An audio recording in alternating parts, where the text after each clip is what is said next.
ನಮಸ್ಕಾರ ಪ್ರಜಾವಾಹಿನಿಗೆ ಸ್ವಾಗತ. ನಾನು ಅರ್ಚನಾ ಸ್ವಾಮಿ.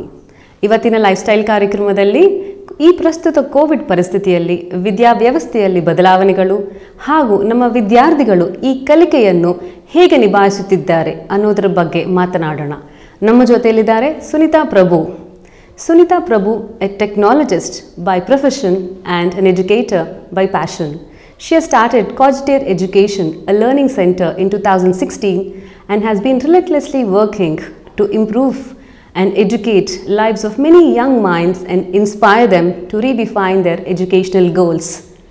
Welcome Sunita Prabhu for my show. Thank you for having me. How has learning changed in COVID-19?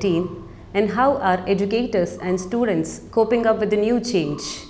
These are very uncertain times, and definitely learning in education has changed over the past 3 months for students, teachers and parents. First of all, I think students are definitely missing going to school, meeting their friends, having all the extracurricular activities, and while they might love the fact that they're having to control their schedule based on their pace, they just have to brush their teeth and join, the online classes. There are certain aspects of online learning that kids do enjoy, but all in all, I think definitely the kids are missing school. As teachers, definitely, we miss the lively face-to-face interaction and the cues we get from the kids when they're actually learning well. And all of a sudden, all the methods that teachers relied on, it could be projects, workshops, just the conventional board and chalk way of teaching, tying stories together for concepts, all of these have to be packed into one online module. I think that's a bit challenging. But in general, I should say, if you look at the situation in India right now, the teachers, the schools and the students have all adapted quite well. I think that's a pleasant surprise. Adaptability is definitely our strength. And in today's world, distance learning and video learning has become the prominent ways of learning, and technology has played and is playing a major role in this advancement. So as a technologist, what do you think about the changes are going to happen right now or happening, and is it going to sustain and stay for longer? Sure, I think technology is the single most reason why you see continuity in learning today during the pandemic. If you look at the pre-COVID times, there were schools with good infrastructure or in schools that did have good infrastructure with respect to projectors or other tools, online material. They were not utilized as much as they could have been. But now, because that's the only option we have, we see students and teachers relying and leveraging content that already exists out there, and sometimes even picking the best of the plethora of stuff that exists. So there are many ways the online material has helped us, change, bridge the gap in learning. They're not just about hours and hours of calls and meetings on a platform. It could be Zoom, Microsoft Teams. Online learning doesn't mean just participating in those video conferencing calls. But are we looking at leveraging a lot of education tools that exist out there? Simple ones could be, as a math teacher, right? We use GeoGebra for geometry animations. We use Desmos, another tool, to help students visualize how they learn coordinate geometry. So these are really being leveraged well. But the whole caveat there is this going to be the norm going forward? In other words, is the whole situation going to change from a teacher-centric classroom to just a virtual classroom? I definitely don't think so. I think in future what's going to happen is all these, the content or the curated content will complement what the teachers are teaching, and they're definitely not going to just replace it. So what seems like a revolutionary change now, I think it will soon, it has to become an evolutionary change. Because when we talk of online modules, there has to be a bit of personalization for the student. The student space has to be taken into account, and to design and develop such an online module, even for the best of the teachers, it's going to take months together. it's here to stay. So I would just like to conclude that this whole situation has given a push for all of us to think of creating good content for our students. So how far do you think online education is effective, and what are the differences you observe in children being physically in the classroom and in an online session? Oh well, that's a very interesting topic. So when we talk about online learning, right, there are, I think, two aspects to it. One is the student learning completely online, which means there is no instructor, there is no blended way, there's nobody leading the course. Then that's one aspect of it. And then there is the second category where it is an instructor-led course. Now, when it comes to online learning, definitely there are two sides of the story. The pros, or what the students like about it, is you can access it anytime. It's very convenient. The kids can learn at their own pace, but the danger there is the own pace shouldn't become a motivation to procrastinate, right? That's always there. And last but not the least, the students can, maneuver their learning, okay? But what does all these the flexibility options mean? It means that the student is the main person who is accountable to make online learning successful. They have to be well organized, they have to be motivated, they should manage their time well, right? These are some of the pros. As a teacher, what are the pros of online learning? Well, we can leverage a lot of content, create our own, and sometimes, if teachers are smart enough to personalize the module as part of online learning, that's the best benefit we can get. Now, on the cons, definitely online learning or remote learning, e-learning, whatever we may call it, may not suit every facet of learning. What if it's performing arts? What if it's sports, or even lab work, right? So there are these aspects that online learning cannot cover. That's one. And the second thing is online learning will be effective based on the temperament and personality of the student. What if there is a child out there who's an introvert?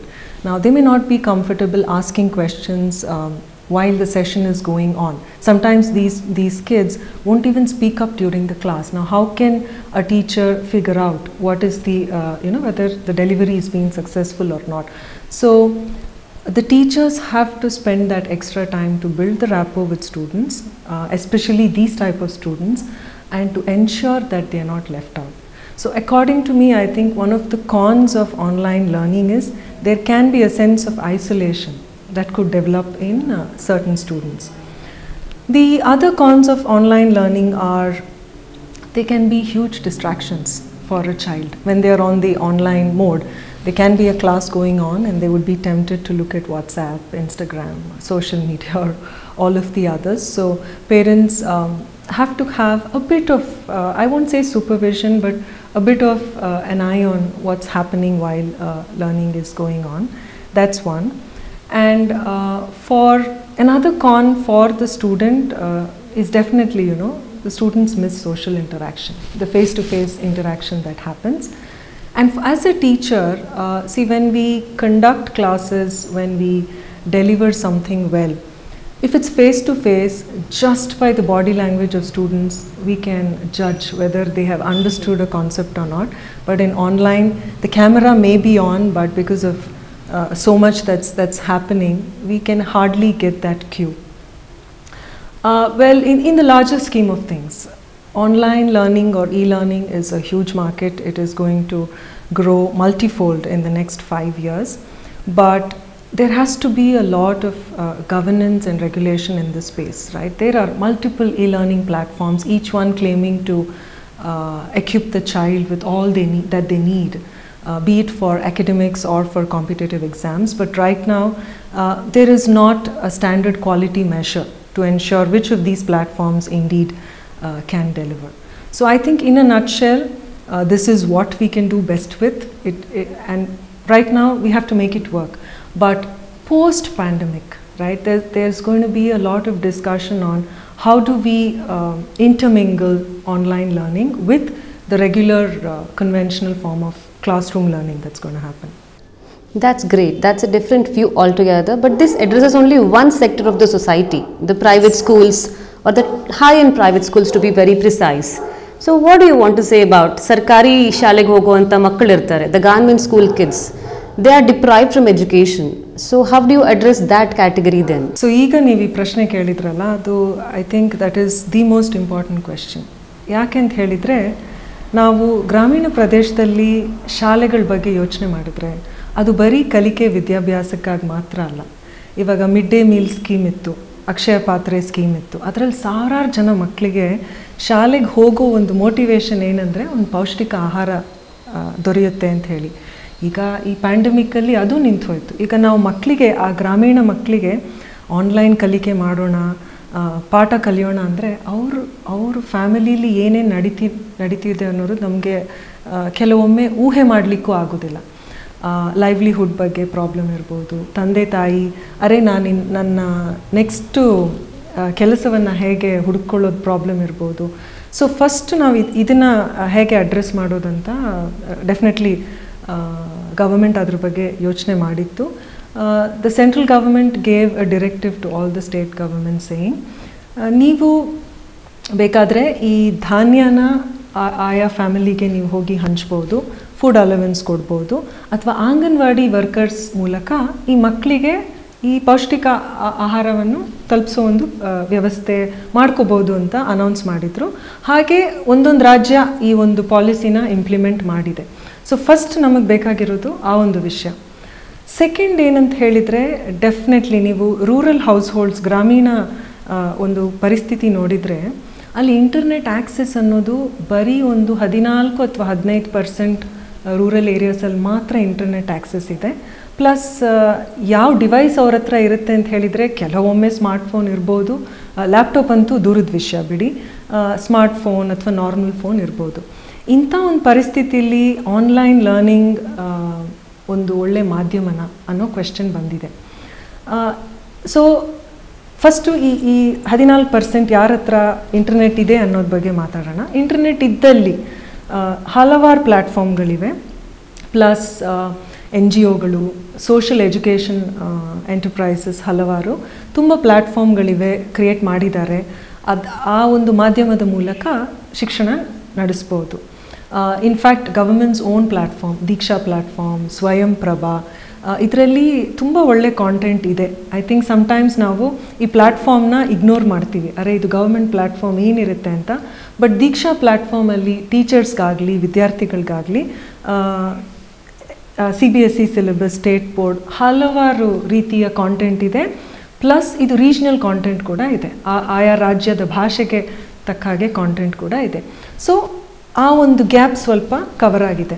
ಈಗ ಮಿಕ್ಕಿದ ಜನರ ಬಗ್ಗೆ ಏನು, ಮಿಕ್ಕಿದ ವಿದ್ಯಾರ್ಥಿಗಳ ಬಗ್ಗೆ ಏನು ಅಂತ ಹೇಳಿದರೆ, ಈಗ ನಾವು ಯಾವಾಗಲೂ ಇಂಟರ್ನೆಟ್ ಬಗ್ಗೆ ನೋಡಿದ್ದೀವಿ, ಆದರೆ TV ಮತ್ತು ರೇಡಿಯೋ ಚಾನೆಲ್ಗಳ ಮೂಲಕ which is definitely kind of the penetration is huge in the rural areas.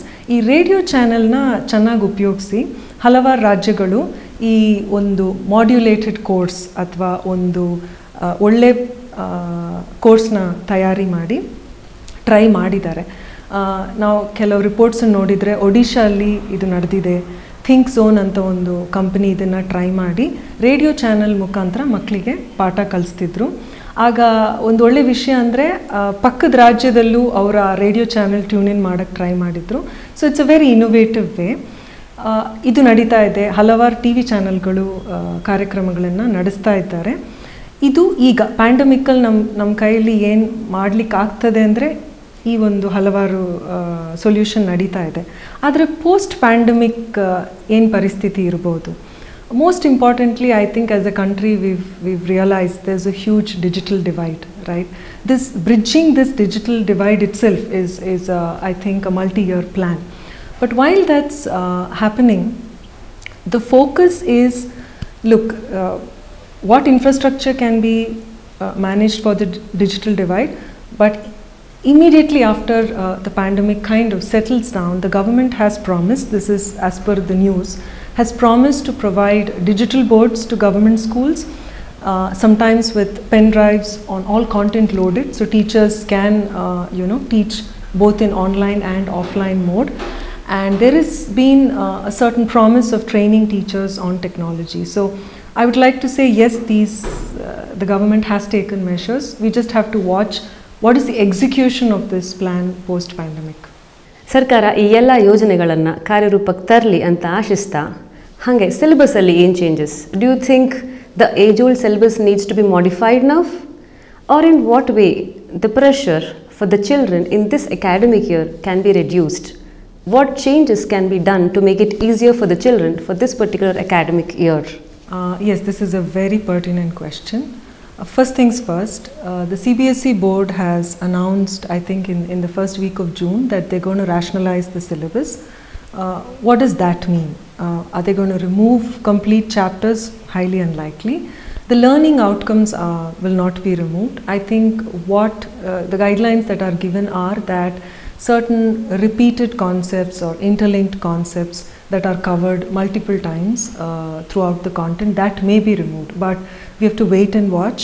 By July 30th there is a promise that the rationalized syllabus will be announced, and I think it is a good step. Definitely if CBSE does it, other boards will follow. We are not sure of the intensity of the rationalization, but definitely those are in the plan. Now, having said that, right, as teachers and learners, when we think about concepts, we can't say we will drop a few this year, because that's going to have a ripple effect on the continuum for higher grades.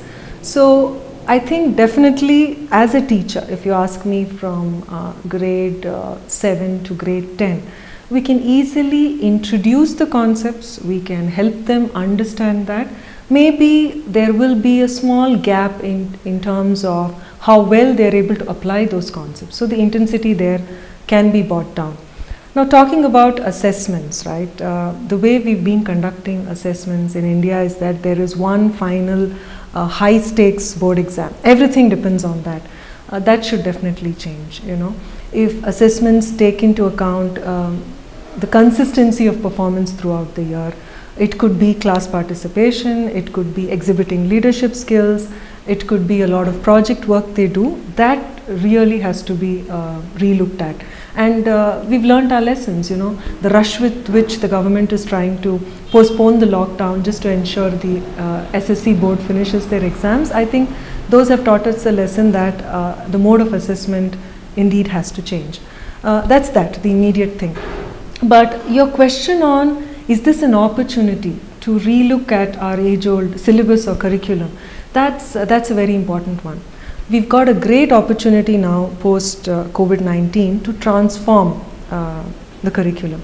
What do we mean by that? One, we have to weed out outdated content. Certain things just don't make any sense to students anymore, and use that to bring in a lot of emerging trends, to help kids connect to what's happening with the world right now, and to help them build skills that will make them use those in their future life or careers. In that direction, if we talk about the HRD, right, NCERT is going to propose a roadmap to HRD as part of the National Curriculum Framework. This was an exhaustive exercise that was taken up a few years back to relook at our syllabus. Now you'll be amazed that it happened, the last time this exercise happened, it was in 2005. It's been 15 years already. So there, I think the dates are around end of this year. I'm not sure of the technicalities, but the promise is that there's going to be a relook at syllabus, they're going to remove certain stuff, introduce certain important aspects like, you know, let's introduce computational thinking. Which is what is one of the skills that kids need from age 8 to age 15. All of this is going to be drafted as part of the National Education Policy end of 2020.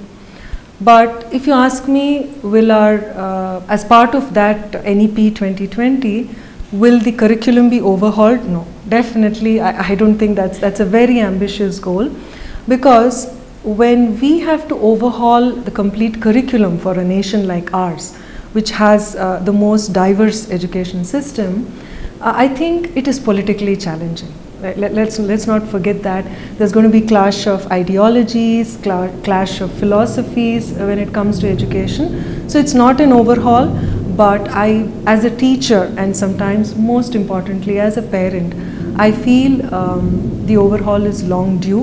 If not anything, COVID might just accelerate it. Let's hope for that. ಬಹಳ ಚೆನ್ನಾಗಿ ಹೇಳಿದ್ದೀರಾ.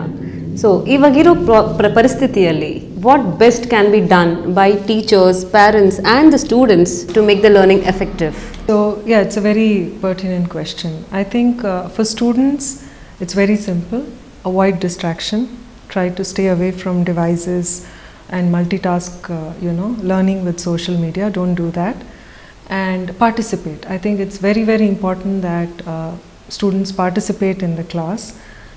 See, sometimes it could just be a yes or a no. Even the nod, the visual nod that students would have in a classroom setup. In an online setup, at least they can say yes, we are following what you're teaching to the teacher. And it's very important that students question, right? We need to encourage this whole culture of questioning, and our children ought to do that more. And one last thing that I would like to tell students is spend time introspecting. Okay, introspect on when is it that you learn well, what helps you in learning well, where do you keep doing the type of mistakes that you do, and when you are self-aware, because you know yourself the best, you can give these pointers to your parents and teachers, and they can really help you out. And that's how I think even a teacher can help in customized learning for a child. So that's basically it for the students. Now moving on to teachers, I think teachers have this inherent role that they play, right? We can't say, okay, online learning, the teacher is not important anymore. But as a teacher, I think leverage content. I leverage a lot of content that's already there. There are so many beautiful videos, resources. Always leverage that. Leverage the network of teachers that you find. There are many platforms that are solely there for teachers, because we can seamlessly integrate best practices from what a teacher has learned elsewhere. It could be in the country, in the globe, anywhere. And third thing is, please get feedback from your students, right? In online learning, it's all the more important to pause and ask the students, is the pace okay? Is the tone okay? Are they able to hear you? Is it getting too dry? I think I rely a lot on these pointers during online class.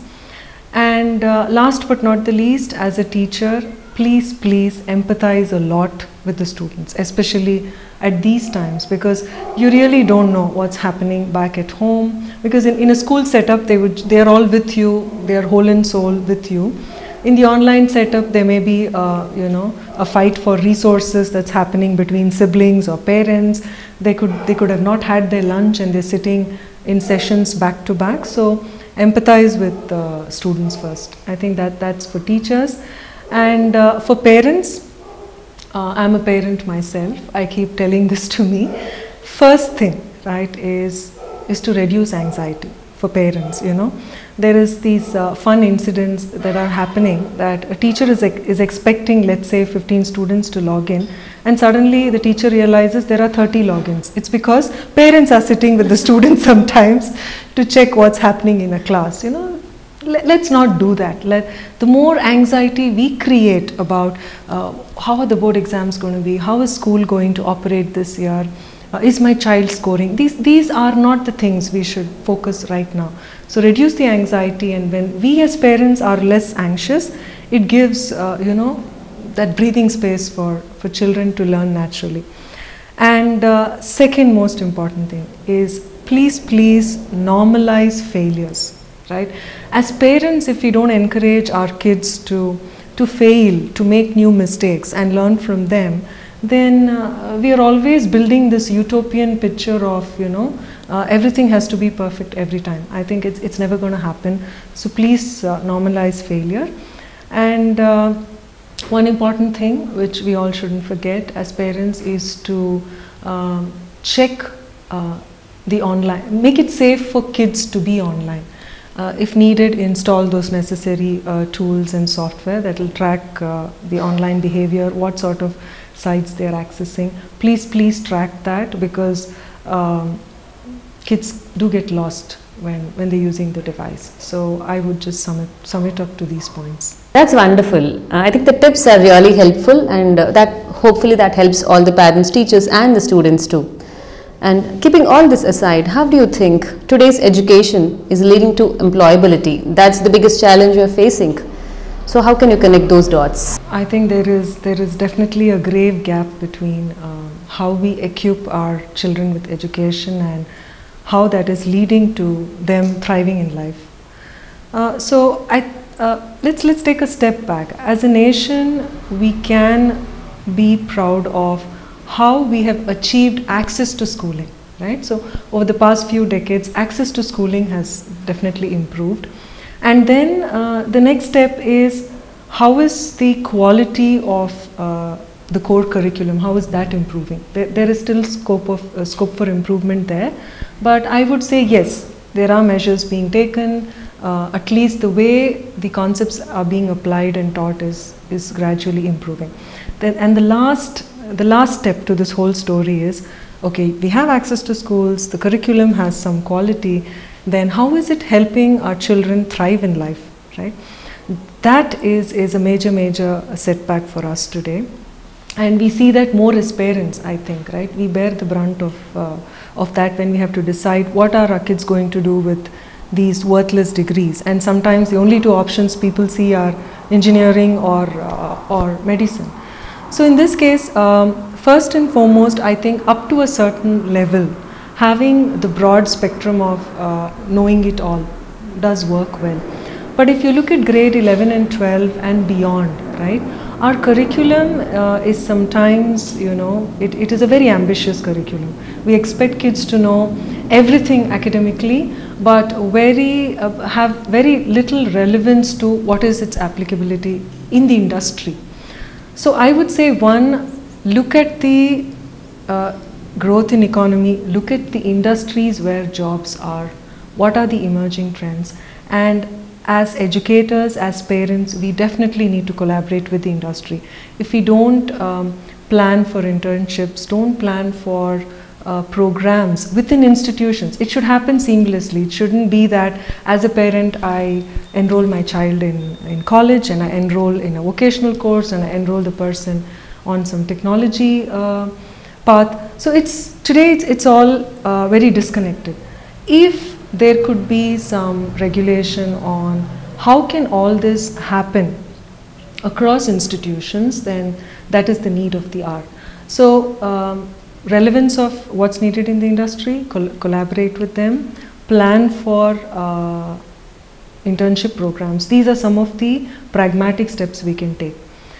But if you look at children in the high school level, okay, there is hardly any focus on equipping them with skills, right? Transferable skills, communication skills, leadership qualities, okay? Even the basic idea that there is so much beyond just the academic stuff that we study.